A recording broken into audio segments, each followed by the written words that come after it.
Now this dog's gonna look pretty. Yeah, we're gonna get all this hair off her face. Give her a nice sleek look.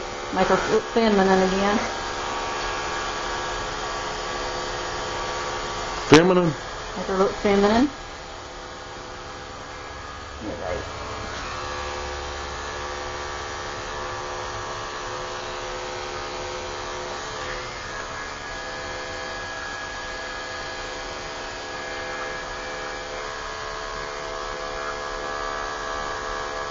I bet she'll feel good to get that off of there, won't she? Yeah, they that to them it doesn't really make a difference, but it keeps them a little cleaner.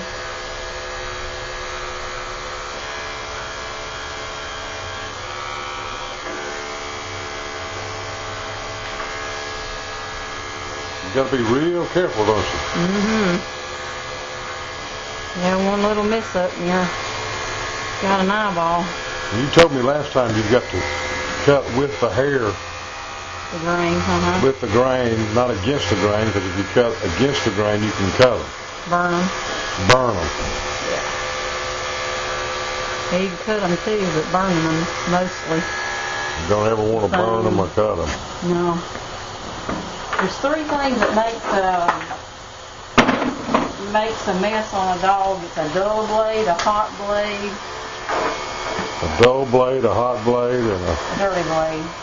And a what? Dirty blade. Is that why you keep changing the blades? Mm-hmm. Oh, well, mine's getting hot.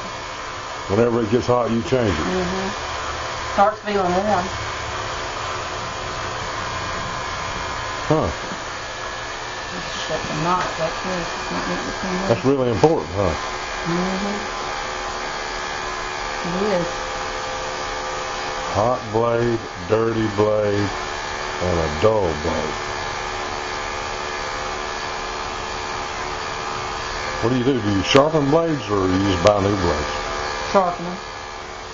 Do you have them sharpened?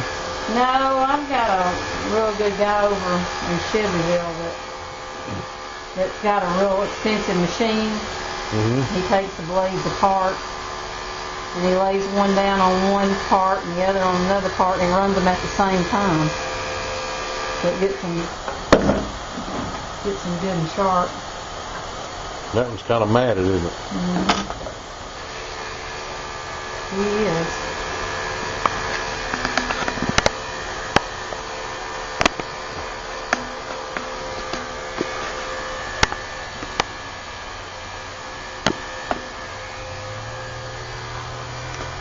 This dog's going to look like a whole new dog here in a minute, isn't it?